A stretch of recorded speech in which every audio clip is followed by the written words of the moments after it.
Hey guys, what's up? I'm back again for another review, and this time I got a chance to see the newest installment in the Marvel Cinematic Universe known as Guardians of the Galaxy Volume 3. If there's one franchise that has become an instant favorite of mine from the massive brand known as the Marvel Cinematic Universe, it's without a doubt Guardians of the Galaxy.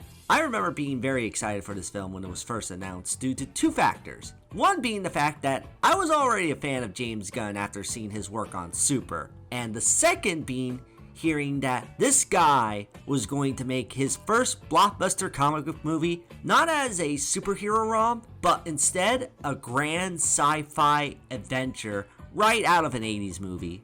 And you know what? I don't think I'm the only person who felt James Gunn was the best thing to ever happen to Marvel, as the Guardians of the Galaxy movies are awesome, and without a doubt some of my favorite films in the MCU for how they managed to be so creative, balls to the wall, fun, and excel at feeling like a new space adventure for the modern day, with characters that weren't even that well known prior to these films. Even within the other Marvel movies, their presence often makes what already are fun movies to be even more exciting and better than you would initially expect, for the most part. So, with this being the third and supposedly final movie of the Guardians series, I was definitely interested to see how this finale would pan out. I haven't been as impressed or excited with Marvel lately, with some decent projects, but nothing that great in my opinion. And nor anything that I got super hyped up, because like most people, I felt kinda done with Marvel after Endgame. I still haven't even seen Ant-Man 3 yet because of this, and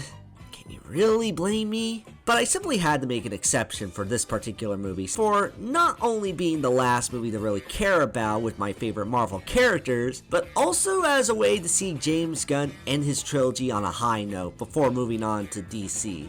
So, with all that said and done, how is Guardians of the Galaxy Volume 3?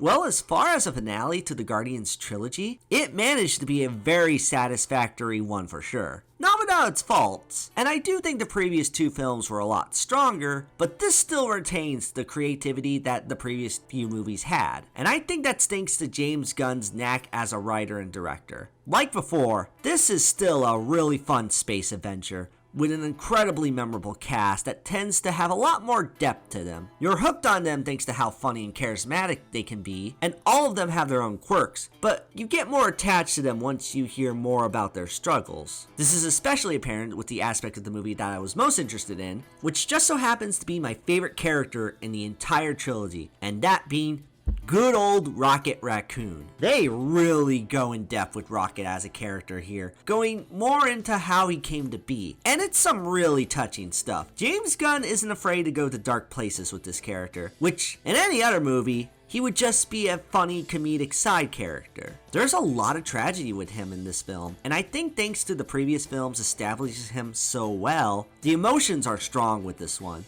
The downside with his character here is that there isn't as much interaction with him and the other Guardians as much as I would have liked. Rocket is kinda out of it for a lot of the movie in terms of interacting with the team. It's a slight downside considering that one of the things that was so great about the previous two movies was the dynamics all these characters had, especially with someone like Rocket. Yet, it still made sense for the character to have him be in the situation he was in, and seeing how well developed the backstory was definitely made up for it.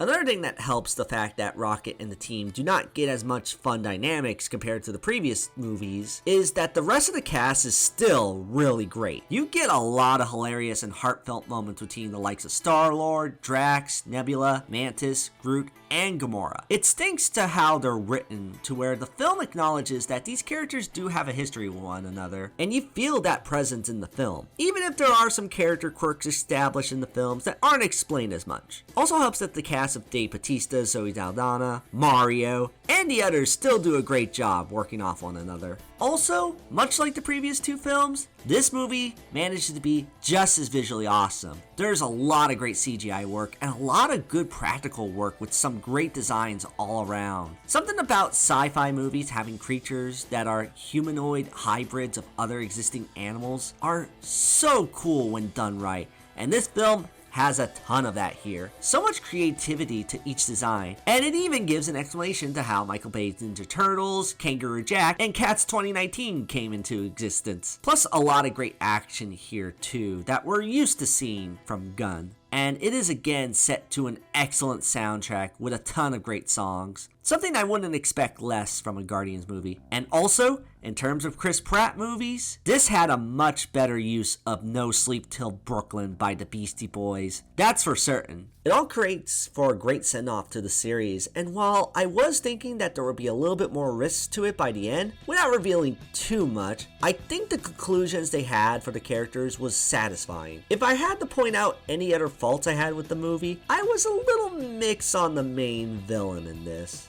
I think his whole motivation and plan was incredibly fascinating and made him a threatening villain for these characters in that regard, though the performance at points did become a little too over the top for me. I get that James Gunn does do a lot of over the top stuff in his films, but this performance, being as over the top at points, while amusing, kind of felt out of place. The motives behind his characters are actually quite dark, and to see him be this over the top at point did felt a little too contrasting compared to how sinister his whole scheme was. I don't know, there were parts of his performance that reminded me a bit of Eddie Redmayne in Jupiter Ascending, although not nearly as bad. Despite that, I think this character still worked okay, and I liked how he tied into the Rocket backstory, so it's not too much to complain about. So in conclusion, I think Guardians of the Galaxy Volume 3 is a great send-off to what is, in my opinion, Marvel's best series. I definitely was more of a fan of James Gunn's previous effort with the Suicide Squad, but also remember this is a bit of a bias coming from me, since a DC movie directed by him with my favorite character from DC and an awesome cast was an absolute dream film of mine personally. Even then,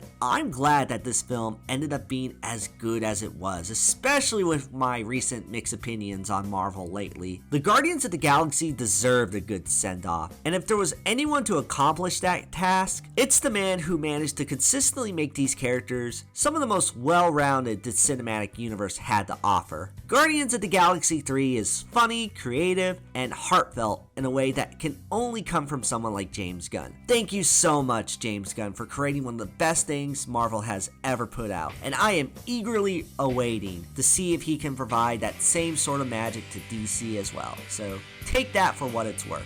And I'm gonna give Guardians of the Galaxy Volume 3 a 9 out of 10. So yeah, those were my quick thoughts on Guardians of the Galaxy Volume 3. How did you guys enjoy the movie? Comment below, let me know. Hit that red subscribe button and the bell notification for more updates. And I will see you guys again in the near future. Later. He says, welcome to the frickin' Guardians of the Galaxy. Only he didn't use frickin'.